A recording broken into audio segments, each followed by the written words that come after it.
Hi, எல்லாம் எப்படி இருக்கீங்க? ரொம்ப நாளாக செல்வாவோட வீடியோ வரலையேன்னு நிறைய பேர் நினச்சிக்கிட்டு இருந்திருப்பீங்க. கமெண்ட்லாம் யாரும் பண்ணல, என்னடா உன் வீடியோ வரலையே அப்படின்ட்டு நினச்சிக்கிட்டு இருந்திருப்பீங்க. ஓகேங்களா? வண்டி ஓடி இருந்ததுனால நிறைய வீடியோலாம் எடுத்து போட முடியல. ஓகே, நேற்று கிளம்பி கோயம்புத்தூர்லேருந்து கிளம்பி இன்றைக்கி தூத்துக்குடி வந்தாச்சு. தூத்துக்குடியில் எங்கே இருக்குன்னா சிப்காடு பக்கமாக இருக்கேன். தூத்துக்குடியில் இது ஒரு சுடுகாடு மாதிரி இருக்குது. ஒரு டீயோ ஒரு பீடி சிகரெட்டோ சாப்பாடோ எதுக்கும் வழி இல்லை. இன்றைக்கி இந்த வீடியோவில் என்ன பார்க்க போகிறோம் அப்படின்னா தூத்துக்குடியெல்லாம் சுற்றி காமிக்கலான்னு தான் ஆசை. போன தடவை வந்தப்போ நல்லா சுற்றி காமிச்சிருந்துருக்கலாம். ஆனால் என்னென்னா வண்டியில் லோடு இருந்துச்சு, அதனால் வண்டியை விட்டு போகக்கூடாது. இந்த தடவையும் வண்டியில் இப்போ லோடு இருக்குது. முந்தா நாள் சுதந்திர தினம், நேற்று ஞாயிற்றுக்கிழமை, அதனால் நேற்று நைட்டு வண்டி எடுத்து இன்றைக்கி காலையில் வந்தாச்சு. ஒரு 10-11 மணிக்கு இறக்குவாங்க அப்படின்னா இந்த வீடியோவில் 10 மணிக்கு இறக்குவாங்கன்னு நினைக்கிறேன். பார்ப்போம். அதுக்கு முன்னாடி இந்த வீடியோவில் மார்னிங் ரொட்டீன், ஓகேங்களா? காலையில் தூங்கி எழுந்திரிக்கும், வண்டியில் என்னென்ன விஷயங்கள்லாம் செய்வோம், என்னென்னலாம் செக் பண்ணுவோம் அப்படிங்கிறத இந்த வீடியோவில் பார்க்கலாம். நேற்று நிசா அன்னதான வீடியோ போட்டிருக்கா, அது பார்த்தீங்களா இல்லை எனக்கு கமெண்ட்டில் சொல்லுங்கள். பார்க்கல அப்படின்னா 47வது நாள் அன்னதானம் நேற்று கொடுத்தது. அந்த வீடியோவை பார்த்து சப்போர்ட் பண்ணுங்கள். விரைவில் 48வது நாள் அன்னதானமும் வரும், அதுவும் நிஷா கொடுப்பா, அதையும் பாருங்கள். ஓகே, ஃபஸ்ட்டு தண்ணியை குடிப்போம். தண்ணியை குடிச்சிட்டு வண்டியில் என்ன ரொட்டீன் அப்படிங்கிறத பார்ப்போம். காலையில் தூங்கி எழுந்திரிச்சோன்னா வண்டியில் என்னென்ன செக் பண்ணுவோம், என்னென்ன விஷயங்கள்லாம் அப்படிங்கிறத பார்ப்போம். புதுசாக யாராவது நம்ம சேனலில் பார்த்தீங்கன்னா சப்ஸ்கிரைப் பண்ணுங்கள். ஓகே, ரெடி ஆகிடுச்சு. தண்ணி கிண்ணியெல்லாம் குடிச்சிட்டு ஃபஸ்ட்டு காலையில் எந்திரிச்சோன்னு என்ன செய்யணும்னா வண்டியை சுத்தமாக கூட்டணும். இல்லை, வண்டியை கூட்டிகிட்டு இதெல்லாம் சுத்தம் பண்ணி தொடச்சி நீட்டாக ரெடி பண்ணணும். அதாவது இந்த மாதிரி எல்லாத்தையும் தொடச்சி நீட்டாக ரெடி பண்ணணும். இது காலையிலேயே செய்யணும். நான் இப்போ தான் வந்தேன். மணி 8:30 ஆமாம், 8:30 மணி ஆகுது. இதெல்லாம் வண்டியை சுத்தம் பண்ணிவிட்டு அடுத்தது பார்ப்போம் என்ன செய்யலாம் அப்படின்ட்டு. இருங்க, வண்டியெல்லாம் க்ளீன் பண்ணிடுறேன். சூப்பராக வண்டியை நீட்டாக க்ளீன் பண்ணியாச்சு. வண்டி எல்லாமே நீட்டாக சுத்தமாக க்ளீன் பண்ணியாச்சு. இப்போ அடுத்தது என்ன பண்ணலாம் அப்படின்னா அதே மாதிரி வண்டி ஸ்டார்ட் பண்ணையில் காலையில் ஸ்டார்ட் பண்ணி போடணும். வண்டியை நான் இப்போ தான் கொண்டாந்து நுப்பாட்டினேன், அதனால் ஸ்டார்ட் பண்ணி போட வேண்டியதில்லை. பேசிக்காக வண்டி எடுக்கிறப்ப இதெல்லாம் செக் பண்ணிக்கணும். அதே மாதிரி வண்டி எங்கே சாவி இங்கே பாக்கெட்டில் இருக்குது. சாவியை போட்டு இவ்வளோ லைட்லாம் எரியுதில்ல, வண்டி ஸ்டார்ட் பண்ணல இந்த மாதிரியெல்லாம் எதுவும் லைட்டெல்லாம் எரியுதா அப்படின்னு ஸ்டார்ட் பண்ணி பார்த்துக்கணும். ஓகேங்களா? பார்த்துக்கணும். அதே மாதிரி வண்டி ஸ்டார்ட் பண்ணி எப்போவும் காலையில் இந்த மாதிரி வேக்கம் ஏற்றுறது 6 பாயிண்ட் 7 பாயிண்ட்டு ஃபுல்லாக ஏற்றி வச்சிடணும். ஓகேயா? சரி, இப்போ நம்ம வண்டியை விட்டு கீழே இறங்கலாம். வண்டியை விட்டு கீழே இறங்கி வண்டியெல்லாம் ஸ்டார்ட் பண்ணி போடணும். நான் காலையிலே இப்போ தான் கொண்டாந்து நிப்பாட்டினதுனால ஸ்டார்ட் பண்ணல. ஓகே, வண்டி எல்லாமே நீட்டாக இது பண்ணியாச்சு. நெக்ஸ்ட்டு இது நானாக ரெடி பண்ண கம்பி. எப்போதும் டயரில் கல் எடுக்கிறதுக்குன்னு ஒரு கம்பி இருக்கும் பேசிக்காக. ஆனால் இந்த இங்கே பாருங்கள், டயரில் அந்த கல் இருக்கா தெரியுதா? அந்த கல்லெல்லாம் இப்படி எடுத்து ஒன்று எல்லா டயர்லையும். இது டெய்லி ரொட்டீன் வேலையாக வச்சுக்கணும். எப்போ ஒரு 50 கிலோமீட்டர் 100 கிலோமீட்டர் வண்டி ஓட்டினதுக்கப்புறமா எல்லா டயர்லையும் போய் அப்படி தட்டி பார்த்து, அப்படி தட்டிட்டு கல் எதுவும் இருக்கான்னு பார்த்து கல் எல்லாத்தையும் எடுத்து வரணும். கல் எடுக்கிறதுக்கு தனியாக கம்பி இருக்கும், அது 100-200 ரூபா வரும். அதனால் நானே ரெடி பண்ணிட்டேன். ஒரு கம்பியை ஒரு நம்ம இது போடுவாங்களா பேஸ்மெண்ட்டு, அதில் ரெடி பண்ணிட்டேன். ஒரு கம்பி எடுத்து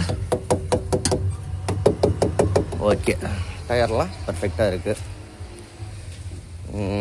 டயரில் கல்லெல்லாம் நான் இப்போ தான் எடுத்து விட்டேன். வர்ற வழியில் நம்ம எட்டயபுரத்தில் நுப்பாட்டி எடுத்து விட்டேன். சரி, ஓகே. இப்போ அடுத்தது வேறு என்ன செக் பண்ணணும் அப்படின்னம்னா, என்னடா வண்டியை சுற்றி வந்துக்கிட்டு இருக்கானேன்னு பார்க்குறீங்களா? ஓகே, இதை வச்சாச்சு. நெக்ஸ்ட்டு எப்போவும் வண்டி பார்க்கையில் இந்த ஜாயிண்ட் இருக்குல்ல, இதுதான் ஜாயிண்ட்டுங்கிறது. இந்த அடியில் போதில் வண்டிக்கு அடியில் இதை அப்படி பிடிச்சி லைட்டாக ஆட்டி பார்த்துக்கணும். ஜாயிண்ட் போல்ட்டெல்லாம் செக் பண்ணி பார்த்துக்கணும் வண்டி எடுக்கையில். வண்டியை கொண்டாந்து நிப்பாட்டையிலையும் அது மாதிரி செக் பண்ணி பார்த்துக்கணும். நெக்ஸ்ட்டு என்ன செக் பண்ணணும்னா வெல்டு வைக்க வேண்டியது இருக்குது, வைக்கணும். அடுத்தது ஒர்க்ஷாப்புக்கு போயில நெக்ஸ்ட்டு என்ன பண்ணணும்னா இந்த கட்டு இருக்கா, அந்த பட்டையெல்லாம் எல்லா பட்டையும் 4 பக்கட்டும் செக் பண்ணணும். எதுவும் கிராக் இருக்கா என்ன ஏதுன்னு எல்லாமே செக் பண்ணிக்கணும். ஓகே, நெக்ஸ்ட்டு அது செக் பண்ணியாச்சு. எல்லாமே செக் பண்ணிட்டேன். உங்களுக்கு வீடியோவில் காமிக்கிறதுக்காக தான் இப்போ செக் பண்ணிகிட்ருக்கேனே தவிர நான் ஆல்ரெடி செக் பண்ணிட்டேன். இதான் சிஎஃப்எஸ்ஸுங்க கூட அந்த கண்டெய்னர்லாம் இறக்க வந்துக்கிட்டு இருக்கு பாருங்கள். ரிவர்ஸ் எல்லாம் விட்டுக்கிட்டு இருக்காங்க. நானும் இதில் தான் இறக்கணும். நெக்ஸ்ட்டு என்ன பண்ணணும் அப்படின்னம்னா, வண்டிக்கு ரேடியேட்டர் தண்ணி இருக்கான்னு செக் பண்ணிக்கணும். தண்ணி இருக்கா அப்படின்னு கேட்டிங்கன்னா நான் ஊற்றிருக்கேன், அதனால் தண்ணி ஃபுல்லாக இருக்குது, இந்த அளவுக்கு இருக்குது. கூலண்ட் ஆயிலும் இருக்குது. ஓகே, அது செக் பண்ண வேண்டியதில்லை. நெக்ஸ்ட்டு வண்டிக்கு ஆயில் செக் பண்ணணும். நான் இப்போ ஆயில் சர்வீஸ் பண்ணி இப்போ ஒரு நடை தான் போயிட்டு வந்திருக்கேன். ஆயில் சர்வீஸ் பண்ணி 2வது தூத்துக்குடி வந்திருக்கேன். போன தூத்துக்குடி வந்தப்போ தான் ஆயில் சர்வீஸ் பண்ணது. ஆயில் சர்வீஸ் பண்ணிட்டோமே அப்படிங்கிறதுக்காக ஆயிலை செக் பண்ணாமலாம் இருக்கக்கூடாது. அதெல்லாம் பர்ஃபெக்டாக செக் பண்ணணும். ஆயில் சர்வீஸ் பண்ணியிருக்கோம் பண்ணலை அதெல்லாம் அப்பாற்பட்ட விஷயம். டெய்லி செக் பண்ணிக்கணும் வண்டியை ஸ்டார்ட் பண்ணுறதுக்கு முன்னாடி. இப்போ நான் ஏன் செக் பண்ணல அப்படின்னா, வண்டி இப்போ தான் பாடியிருக்கேன். இனிமேல் நான் திரும்ப நாளைக்கு காலையில் எல்லாமே செக் பண்ணிவிட்டு தான் வண்டியை எடுப்பேன், லோடெல்லாம் இறக்கிட்டு. அதே மாதிரி இது steering box oil, steering oil இதுவும் எப்போதும் செக் பண்ணிக்கணும். இந்த மூடியை திறந்தோம்னா ஸ்டியரிங் பாக்ஸ் ஆயில் வந்துடும். இல்லை இந்த கேபினை அப்படியே குப்பரை சாய்ச்சி விட்டு ஸ்டியரிங் பாக்ஸ் ஆயில் செக் பண்ணிக்கணும். நெக்ஸ்ட்டு இது பிரேக் ஆயில், இதையும் செக் பண்ணிக்கணும். ஆயில் இந்த மூடியை திறந்தோம்னா உள்ளே இருக்கும். எல்லாமே நான் செக் பண்ணி வச்சுருக்கேன் பர்ஃபெக்டாக, அதனால் எதுவும் வேண்டியதில்லை. அடுத்ததாக பில்லு இருக்குது. பில்லை போய் இப்போ என்ட்ரி பண்ண போகணும். செக்யூரிட்டி வந்ததுக்கப்புறம் 9 மணிக்கு வந்துடுவார். அப்புறம் நேற்று சில்ட்ரன்ட்டு இலந்த ஜாம் கொடுத்தாங்க. ஸ்ட்ராபெரி ஹனி ப்ளம் ஸ்வீட் அப்படின்னு சொல்லிவிட்டு 2 ரூபா சில்ட்ரலன்னு, 1 ரூபா, 2 ரூபாய்க்கு சில்ட்ரலன்ட்டு கொடுத்தாங்க. அப்புறம் 2-3 சாக்லேட்டு கிடக்கு. வேறு என்ன, வாட்டர் பாட்டிலில் தண்ணி பிடிக்கணும். ஒரு வாட்டர் பாட்டிலில் கொஞ்சோண்டு தண்ணி இருக்குது, இன்னொரு பாட்டிலில் சுத்தமாக தண்ணி இல்லை, அதனால் தண்ணி பிடிக்கணும். ஓகே, நான் போய் பில்லெல்லாம் என்ட்ரி பண்ணிவிட்டு அதுக்கப்புறமா விலாகை கண்டினியூ பண்ணுவோம். ஓகே, போவோம், பில்லை என்ட்ரி பண்ணிவிட்டு வரோம். கடவுள் புண்ணியத்தில் ஒரு 1/2 கிலோமீட்டர் நடந்து வந்துட்டேன். அங்கே ஒரு பைக்கில் டீ விற்றுக்கிட்டு இருக்காரு. டீ வடையெல்லாம் விற்பாருன்னு நினைக்கிறேன். இந்த எஸ்கே டிரான்ஸ்போர்ட்னு இருக்குல்ல அங்கே. சரி, போய் டீயை குடிப்போம். ஃபைனலாக நம்ம பில்லெல்லாம் என்ட்ரி போட்டு வண்டி எல்லாம் ப்ராப்பராக கேட் பாஸ் எல்லாம் போட்டு வண்டியை உள்ளே எடுத்துக்கிட்டு வந்தாச்சு. சரியா, இறக்குற இடத்த பார்ப்போம். தாயலிங்க எப்போ வரப்போகிறாங்கன்னு தெரியலை. மணி 10 மணி ஆகுது. இன்னும் குடோன்லாம் ஒன்றும் திறக்கலைங்க பாருங்கள். இது எல்லாம் குடோன் தான். ஒரு ஆள் கூட வேலைக்கும் இந்த நிமிஷம் வரைக்கும் வரல. ஆமாம், இறக்கிட்டாங்கன்னா அடுத்தது ஓனர்கிட்ட டக்குன்னு ஃபோன் பண்ணி சொல்லி வண்டியை ஏதாவது ஒரு லோடு கூட பார்த்து விடுங்க. தூத்துக்குடியிலேருந்து அங்கிட்டு கோயம்புத்தூர், பெங்களூர், திருப்பூர் அந்த பக்கத்து ஏதாவது அப்படின்ட்டு ஓனர்கிட்ட கேட்கலாம். குயிக்காக இறக்கிடுவாங்கன்னு நினைக்கிறேன். ஃபஸ்ட்டு ஒரே ஒரு வண்டி, நம்ம வண்டி தான் உள்ளே ஃபஸ்ட்டு என்ட்ரி போட்டு உள்ளே வந்துட்டேன். மூஞ்சை போட்டு என்னைக்கு ஏற்றின லோடுனா, இது ஆமாம் வெள்ளிக்கிழமை ஏற்றின லோடு. சனிக்கிழமை சுதந்திர தினம் லீவு, ஞாயிற்றுக்கிழமை நேற்று லீவு, திங்கக்கிழமை வண்டியாக போட்டேன். எப்படியோ பார்ப்போம். 1 நம்பர் கூட வர சொன்னாங்க. 1 நம்பர் கூட வந்தாச்சு. இப்படி ஆளுங்க வந்தாங்க. ஏன்னா லோடு மேன் எல்லாம் அந்த என்ன சொல்கிறது, ஹிந்திக்காரவங்க தான் இறக்குவாங்க. அந்த பசங்கள்லாம் வந்தால் தான், சூப்பர்வைசரு அந்த பசங்கள்லாம் வந்ததுக்கப்புறம் டக்குன்னு இறக்க வேண்டியதான். நாக்கு வறண்டு போகுது. சத்தியான வெயிலுன்னா வெயில் போட்டு பொழக்குது வெயில்.